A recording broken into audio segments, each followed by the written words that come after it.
halkan waxaan rabaa inaan ka soo jeediyo baaqa amniga gobolka Bari oo aan u soo jeediyo bulshada qaybaheeda kala duwan iyo ciidamada iyo saraakiisha iyo cid kasta oo amniga gobolka Bari xilka saaran yahay waxaan rabaa inaan u sheego ummadda amniga waa la wadaagaa cidii haatan ku tarkifalaysan laga yeeli maayo inay amniga ku tarkifasho waxaan rabaa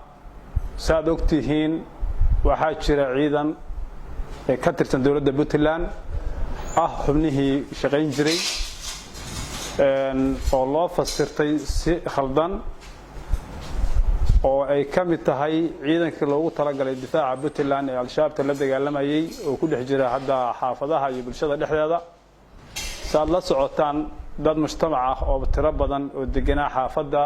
Ridwaan iyo ka soo guuray xalay oo qaybtoodna soo gaareen oo booliska soo weydiisteen meel ay degaan iyo waxyaalo la mid ah waxaan rabaa marka inaan tilmaamo saraakiisha ku dhiiranaysa inay shacabka iyo bulshada iyo amniga waxyeelayso inay ku socdaan wada khaldan aan sax ahayn waxaan arkayay saraakiil hadlaysa shalay oo waxay diidayaan dikreeto madaxweynaha dalka soo xukumayo oo soo saaray oo waliba ku amoodo inay isleeyihiin wax sax ah sheegaysan waxaan leeyahay hadda dokumentigaas aad diraysid wuxuu waxyeelayn doonaa future-kaaga waxaad daawan doona ilmahaaga waxaad burburinaysaa waa amnigii mujtamaca iyo dadka iyo dalka uu iska lahaa waxaad sameynaysaa wax ku xun amniga waxaad mudan tahay inaadan istaahilin bulshada waxaa laga rabaa inaad isgaratid saraakiisha waxaan leeyahay ka fikira future-kiina ka fikira dalka idinka iska leh qof walbana hadda meeshu iska geeyo buu ka tagayaa nabadda gobolka Bari ummadda shacabka iska leh ummadda ku nool baa iska dhamaanteed wayna ilaashanayaan dawladuna iyada hormud uga ah wax khaldan cidna ka qaadan mayso waxa si dheer intaas waxaan rabaa inaan baaqo diro ciidamada BSF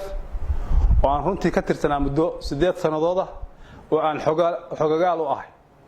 waxaan leeyahay dalka idinka iska leh waxaad tiin ciidan dawladeed laydima isticmaali karo dan shakhsi ama cid haatan dan gaar ah kale laydima isticmaali karo xilliga aan wax wada baranaynay waxa layna barayay inaynan haday beeluhu isqabtaan inaan ka qayb qaadan karin maantana waxaad u diyaar u tihiin inaad shakhsi magaciisa aad maqashaan qaybtiin oo ay fikirkiina xadaan oo aad dalkiina leedinku soo jeediyo kuma soo jeensan kartaan waxa leedinka rabaa wixii leedinka bartay iyo wixii leedin baray baa leedinka rabaa maantay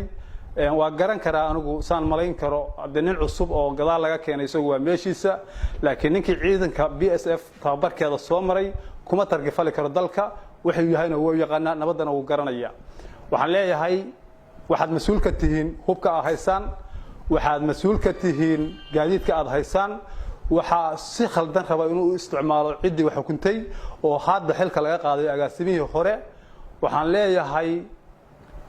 boqolkii 99 waxa idinka mas'uulka ah dawladdu idinku ogtay laga bilaabo maanta waxaan leeyahay dalkana idinka leh dadkana idinka leh la idinkuma diri karo ciidan dawladeed oo Puntland xabad isku ridi karo cidda doonaysa inay ku faraxdo in ciidan Puntland isdilo waxaan rabaa inaan u sheego ciidan Puntland isma dili karo dalkana isaga iska leh waxay ka awood weeyeen in siyaasad gaar loo isticmaalo bay ka awood weeyeen oo ka aqoon badan yihiin waxaan rabaa inaan baaqa ku xigo u diro bulshada shacabka ah degan gobolka Bari bulshada shacabka amniga idinka iska leh waxa ku xun iyo waxa ku sanaa waad garan kartaan cidda nabadiina ku ciyaaraysa waxa leedinka rabaa inaad ka hortimaadaan cidda nabadiina ku ciyaaraysa waxa laga leedinka rabaa inaad ka hortimaadaan oo aad iska celisaan oo aad tustaan inaad diidantihiin in amniga lagu ciyaaro dadka 6 saac habeenimo laga qaxinayo xaafadaha oo difaac laga galayo dad mujtamaca oo xuquuq dalka ku leh way ninka ka sasinayo waa inaad gartaan ninka ku soo talagalay xumaantadooda waxaan rabaa inaan kaga baxo oo ku dhamaystiro waxa la iska rabaa amni waxa la iska rabaa nabad waxa la iska rabaa bulshadaas uma baahna riix iyo jiid Puntland intay soo dhisantay waa la og yahay nidaam baynu ku soo dhisnayd nidaam darrana cidna laga yeeli maayo assalaamu calaykum